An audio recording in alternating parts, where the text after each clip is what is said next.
40-40, 30-30 लाख रुपए में इस देश में नीट के पेपर बिकेंगे। ये तो अमीरों की शिक्षा व्यवस्था हो रही। इस देश में कोई शिक्षा मंत्री है, उसे शिक्षा क्षेत्र की जानकारी नहीं। इस देश में रेल मंत्री को रेलवे की जानकारी नहीं। इस देश में रक्षा मंत्री को रक्षा की जानकारी नहीं। ना कोई शिक्षकों की बात करता, ना कोई छात्रों की बात करता। बस हर टाइम हिंदू मुस्लिम। देश के प्रधानमंत्री में हिम्मत नहीं। अलग अलग तरीके की चर्चा तो वे करते हैं, लेकिन हिम्मत नहीं कभी शिक्षा पे चर्चा भी करके देखे। मोदी जी, आप विकसित भारत का सपना दिखाते हैं। आप देश में क्या संदेश देना चाह रहे हैं? प्रधानमंत्री जी की उम्र होगी 75 साल। क्यों भाई मोदी जी, आपको आराम नहीं चाहिए? आप रिटायर क्यों नहीं होते? इस देश में कोई प्रधानमंत्री बनने लायक नहीं और नहीं है क्या इस देश में प्रधानमंत्री बनने लायक? क्या ठेका ले रखा जो है पूरी जिंदगी जो है नरेंद्र मोदी जी इस देश के प्रधानमंत्री रहेंगे? विश्वगुरु है हम हैं?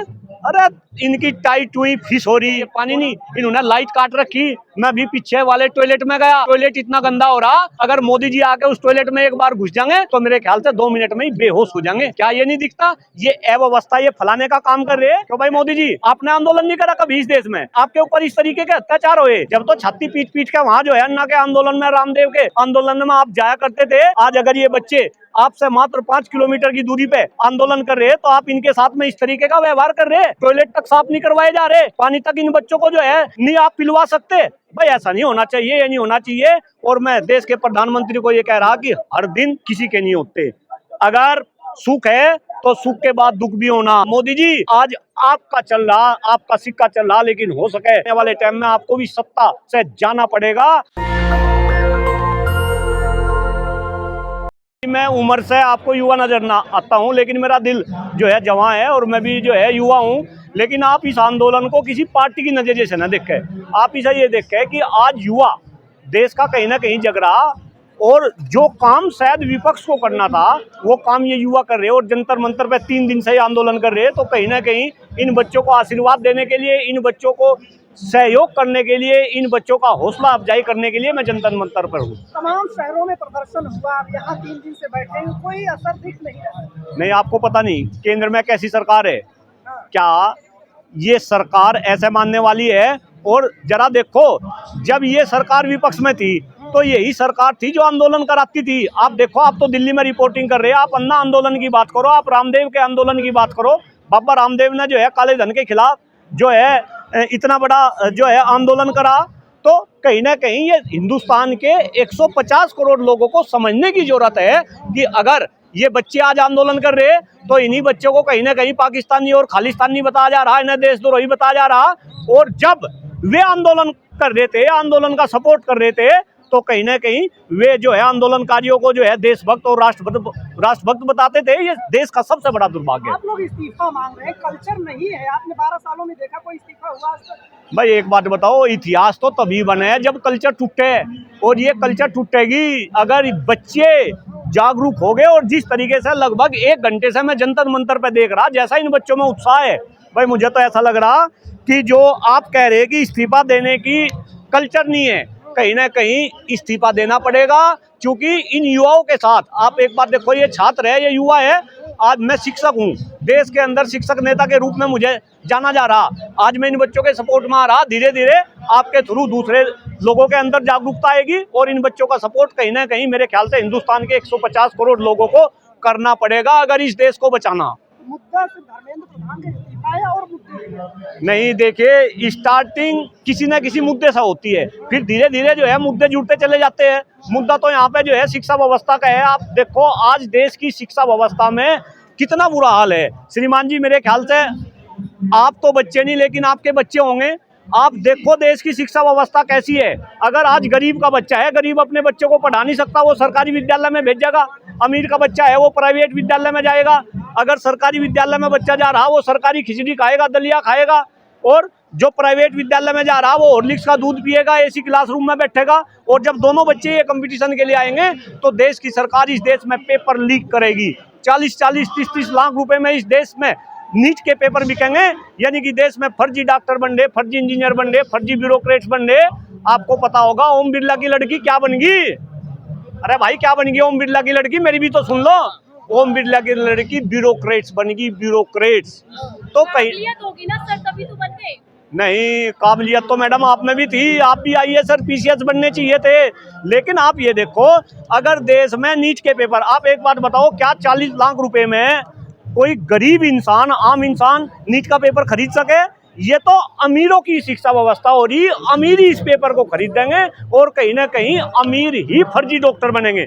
डॉक्टर को तो इस देश में भगवान का दर्जा दिया गया। मैं तो सनातन धर्म की भी बात कर रहा, अगर भगवान ही फर्जी बना देंगे तो बचाई क्या देश में। सर, आरोप ये लगता है कि यहाँ पर जो प्रोटेस्ट चल रहा है इसमें अलग अलग तरीके के नारे दिए जा रहे हैं, ये प्रोटेस्ट स्टूडेंट के लिए तो नहीं है। नहीं, देखिए, इस सरकार की हमेशा एक चाल रही है और जरा हिंदुस्तान के 150 करोड़ लोग इस बात को समझे कि सरकार की चाल रही। जब जब इस सरकार में आंदोलन हुए, जो आंदोलनकारी है उन्हें पाकिस्तानी, खालिस्तानी, देशद्रोही घोषित करा गया। आप किसान आंदोलन की बात कर लो, जब किसानों ने पूरी दिल्ली को चारों तरफ से घेर लिया तो जो किसान, जो राष्ट्रभक्त है, जो अपने अन्न से पूरे देश का पेट भरता है, उसी किसान को इन्होंने पाकिस्तानी बता दिया था, खालिस्तानी बता दिया था। अब वही काम इन युवाओं के साथ हो रहा। मुझे एक बात बताओ भाई, ये युवा तो अपनी मांग कर रहे हो और आप इस आंदोलन को आगे क्यों बढ़वाना चाह रहे? मैंने कह रहा, जब इनकी एक डिमांड है, क्या इस देश में केवल एक आपको अशोक प्रधान ही मिल रहा कि वही शिक्षा मंत्री रहेगा?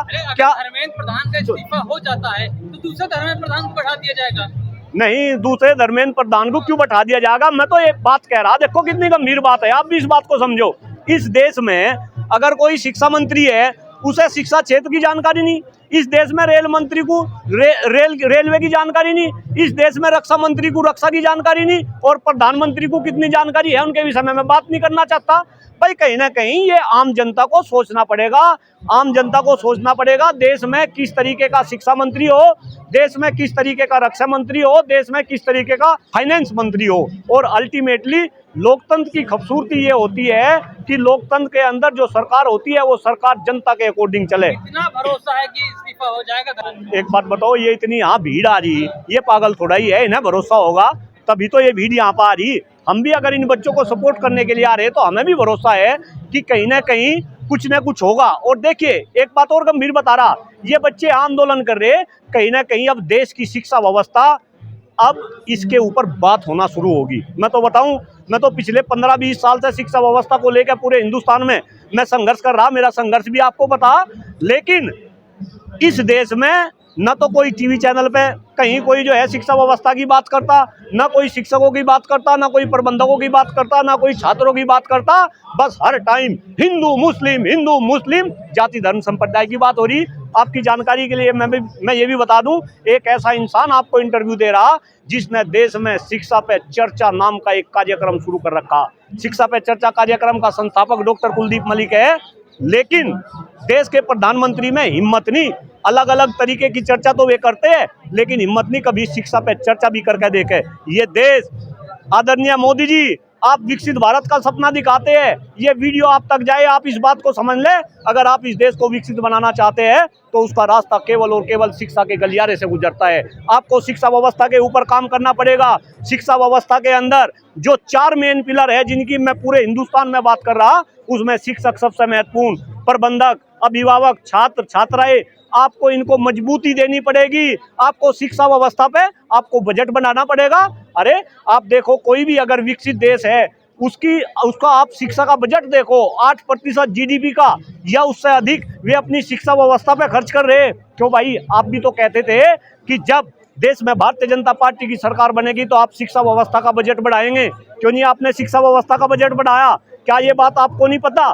क्या आप देश को अशिक्षित बनाना चाह रहे? और देखो भाई, मैं तो बिल्कुल गंभीर बात बता रहा, आप इतने पत्रकार बंधु हैं, जरा सोचो आदरणीय प्रधानमंत्री और भारतीय जनता पार्टी की क्या मंशा होगी जब 2014 में मोदी जी प्रधानमंत्री बने तो उन्होंने शिक्षा मंत्रालय किसको दिया था? किसको दिया था?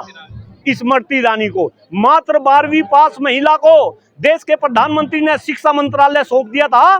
तो तभी लोगों को मोदी जी की मंशा समझ लेनी चाहिए थी। और अभी भी आप ऐसा ही काम कर रहे। बिहार में आपने सम्राट चौधरी को बिहार का मुख्यमंत्री बना दिया। कौन से दर्जे पास है भाई? बताओ ना, तुम भी बताओ। मात्र 7वीं पास इंसान को आपने बिहार का मुख्यमंत्री बना दिया। आप देश में क्या संदेश देना चाह रहे हैं? अरे मैं तो कह रहा, पढ़े लिखे लोगों को राजनीति में ले आओ। जब पढ़े लिखे लोग राजनीति में आएंगे, राजनीति की बात करेंगे, तो ये अनपढ़, जाहिल, गवार, धूर्त किस्म के लोग ये राजनीति से दूर हो ये जाए। लोग आएंगे कैसे, क्योंकि कहीं ना कहीं जनता को तो मोदी सरकार ही पसंद है। हमारे मैडम हम बात कर रहे हैं, आपके सामने बात कर रहे हैं, और हम भी राजनीति में आ रहे हैं, और आने वाले टाइम में हमारे से प्रेरित होकर पता नहीं कितने युवा, आप जैसे युवा जो है राजनीति में आएंगे। और आप देखो, आप जरा इंटरनेशनली बात करो, अंतर्राष्ट्रीय मुद्दों पे आप बात करो, अंतर्राष्ट्रीय राजनीति पे आप बात करो। भाई एक बात बताओ, 60 साल के बाद तो मेरे ख्याल से सरकार भी अपने कर्मचारियों को रिटायर कर दे। प्रधानमंत्री जी की उम्र कितनी होली? 75। प्रधानमंत्री जी की उम्र होगी 75 साल। क्यों भाई मोदी जी, आपको आराम नहीं चाहिए? आप रिटायर क्यों नहीं होते? आपने मुरली मनोहर जोशी को रिटायर कर दिया था, आपने लाल कृष्ण आडवाणी को रिटायर कर दिया था। इस्तीफा दे प्रधानमंत्री। हाँ बिल्कुल दे, मैं तो कह रहा। एक बात बताओ, और इस देश में कोई प्रधानमंत्री बनने लायक नहीं? और नहीं है क्या इस देश में प्रधानमंत्री बनने लायक? क्या ठेका ले रखा जो है, पूरी जिंदगी जो है नरेंद्र मोदी इस देश के प्रधानमंत्री रहेंगे। और उन्होंने तो खुद कानून बनाया था कि 70 साल से ज्यादा उम्र के वालों को तो बना रहे हैं, देश तरक्की कर रहा है, तो क्या जरूरत है? कर रहा। अभी देखा ट्रम्प ने क्या कहा, देखा ट्रम्प ने क्या करा है देश में। जो तो कई बार ऐसा लगता है कि नई दिल्ली से नहीं चल रहा, ये देश अमेरिका की राजधानी वाशिंगटन से चल रहा है। वो कहे कौन? ट्रम्प। वो कहे मैं युद्ध रुकवा दिया, ऑपरेशन सिंदूर, मैंने फोन करा, युद्ध रुक गया। इसके बाद में कहाँ से तेल खरीदना, कहाँ से तेल नहीं खरीदना, कहाँ से तेल खरीदना, कब बंद करना, ये ट्रम्प बता रहा। और अभी पता क्या कहा? वो पर्ची देख देख के मोदी जी बोल रहे थे, देखा आपने? देखा? विश्वगुरु है हम, हैं? अरे इनकी टाइट हुई फिश हो रही, और आप भी इस तरीके की बात कर रहे। मुझे तो ऐसा लगे मोदी जी ने कुछ पैसे वैसे दे रखे क्या? कुछ दे रखा के पैसे वैसे मोदी जी ने? देश में चल रहा है ना, सब मोदी मोदी करे, सब कुछ सबसे चंगा चल क्यों? रहा है। मैं देश का आदमी नहीं, मैं पाकिस्तान नहीं हूँ, खालिस्तान नहीं हूँ, अफगानिस्तान नहीं हूँ, मैं मोदी मोदी कर रहा। अरे मैं तो ये कह रहा, अगर मोदी जी कोई अच्छा काम करे तो आप उसकी तारीफ करो, हैं? अगर मोदी जी ने 1-2 अच्छे काम करे तो हम उसकी तारीफ करो। लेकिन कम से कम मोदी जी से ये भी तो पूछो कि जो अच्छे काम आपने नहीं करे, वे काम क्यों नहीं करे? गिनवा दूं काम, गिनवा दूं क्या काम, क्या करने थे? अरे मोदी जी कहते भ्रष्टाचार खत्म कर देंगे, महंगाई खत्म कर देंगे, 2 करोड़ युवाओं को रोजगार दे देंगे, देश में बुलेट ट्रेन चला देंगे, स्मार्ट सिटी बना देंगे, देश में जनसंख्या नियंत्रण कानून बना देंगे, सम शिक्षा व्यवस्था लगा देंगे, गंगा को निर्मल एवं पवित्र कर देंगे। हुआ कोई काम? हुआ क्या? हिंदू सुरक्षित हो गया। बस हिंदू सुरक्षित हो गया हो भाई। अब मुझे हिंदू मुस्लिम पे ले जाओ, इतना बढ़िया मुद्दा यहाँ पे चल रहा, शिक्षा व्यवस्था की बात चल रही, और हिंदू मुस्लिम पे भी ये थारा हमारा बेवकूफी बना रहे। सुन जाओ हिंदू मुस्लिम की बता दूं, अपनी लड़की तो दे रखी मुसलमानों के, और मुसलमानों की लड़की ले रखी अपने यहाँ, और हमें ये हिंदू मुस्लिम में उलझावे। देखा अभी राम मंदिर में क्या हुआ, कितने का घोटाला हुआ राम मंदिर में। सब पकड़े जाएंगे। हाँ सब पकड़े जाएंगे, सब पकड़े जाएंगे भाई। मोटा पैसा दे रखा, मोदी जी की तारीफ कर रहे। अरे शर्म नहीं आती तुम्हें? तुम्हें शर्म नहीं आती? मीडिया तो लोकतंत्र का चौथा स्तंभ होता है, तुम सारे के सारे बिक रहे, तुम सरकार का तोता बन रहे। अरे तुम क्या बात कर रहे? हमें नहीं बहका सकते, हमें नहीं बहका सकते, हम नहीं बहकने के। हम कह रहे हैं अगर मोदी, सवाल ये, क्या 3 दिन से प्रोटेस्ट चल रहा है, आप लोगों का इस्तीफा दे पाएगी सरकार? नहीं बिल्कुल, देखिए इन बच्चों की जो भी डिमांड है वो मेरे ख्याल से वो डिमांड इनकी पूरी होनी चाहिए। और मेरे ख्याल से देश के प्रधानमंत्री जिस तरीके का गर्व युवाओं पे करते हैं, मैंने तो कई मंचों से मोदी जी को सुना कि भाई ये देश युवाओं का देश है, और मोदी जी यहाँ से मात्र 5 किलोमीटर की दूरी पे मोदी जी का निवास है। मेरे ख्याल से क्या ये आवाज मोदी जी तक नहीं जा रही? मेरे ख्याल से किसानों को आह्वान किया गया कि जंतर मंतर आए, क्या कहेंगे? एक बात बताओ भाई, आंदोलनकारी होगा वो तो सब आह्वान करेगा, कुछ गलत कर दिया, कुछ गलत कर दिया के इसमें भी कुछ गलती कर दी के मरता क्या क्या नहीं करता, ये तो मरने लग रहे। आगे तो देखो, मैं भी जब आया जबरदस्त धूप थी, मेरे ख्याल से 40-45 डिग्री का टेम्परेचर होगा। ये तो सारे एसी में बैठे, और ये बच्चे यहाँ पे जो है धूप में, इनके पास में पीने के लिए पानी नहीं, इन्होंने लाइट काट रखी। मैं भी पीछे वाले टॉयलेट में गया, टॉयलेट इतना गंदा हो रहा, अगर मोदी जी आके उस टॉयलेट में एक बार घुस जाएंगे तो मेरे ख्याल से 2 मिनट में ही बेहोश हो जाएंगे। क्या ये नहीं दिखता? ये अव्यवस्था ये फैलाने का काम कर रहे हैं, कैसे काम चलेगा? क्यों भाई मोदी जी, आपने आंदोलन नहीं करा कभी इस देश में? आपके ऊपर इस तरीके के अत्याचार हुए, जब तो छाती पीट के वहां जो है अन्ना के आंदोलन में, रामदेव के आंदोलन में आप जाया करते थे। आज अगर ये बच्चे आपसे मात्र 5 किलोमीटर की दूरी पे आंदोलन कर रहे हैं तो आप इनके साथ में इस तरीके का व्यवहार कर रहे हैं। टॉयलेट तक साफ नहीं करवाए जा रहे, पानी तक इन बच्चों को जो है नहीं आप पिलवा सकते। भाई ऐसा नहीं होना चाहिए, ये नहीं होना चाहिए। और मैं देश के प्रधानमंत्री को ये कह रहा कि हर दिन किसी के नहीं होते, अगर सुख है तो सुख के बाद दुख भी होना। अगर छांव है, छांव के बाद अंधेरा भी होना। मोदी जी, आज आपका चल रहा, आपका सिक्का चल रहा, लेकिन हो सके आने वाले टाइम में आपका सिक्का भी ना चले। आप याद करो, आपके तो आदर्श थे अटल बिहारी वाजपेयी जी हैं। अटल बिहारी वाजपेयी जी ने भी जो है शासन करा, लेकिन वे भी सत्ता से गए। लेकिन जब वे सत्ता से चले गए तो कहीं ना कहीं ऐसा ना हो आने वाले टाइम में आपको भी सत्ता से जाना पड़ेगा, और फिर आपको सोचना पड़ेगा कि आपने किस किस तरीके के काम और किस किस तरीके के कांड इस देश के लिए किए। आप तो अपने आप को राष्ट्रभक्त बताते हो, आप तो कहते हो भारतीय जनता पार्टी राष्ट्रभक्तों की पार्टी है। ये राष्ट्रभक्ति है? झूठे वादे करते हो, बच्चों के ऊपर आप अत्याचार कराते हो। भाई अपने आप में बहुत ही शर्मसार और बहुत ही निंदनीय है। नेशनल दस्तक की आपसे गुजारिश है कि अगर इसको बचाना चाहते हैं तो नेशनल दस्तक को सब्सक्राइब करने के लिए रेड कलर के सब्सक्राइब बटन को दबाएं, फिर बेल आइकन की घंटी दबाएं। नेशनल दस्तक को बचाने के लिए बहुत जरूरी है कि हर खबर को शेयर करें, लाइक करें, कमेंट जरूर करें।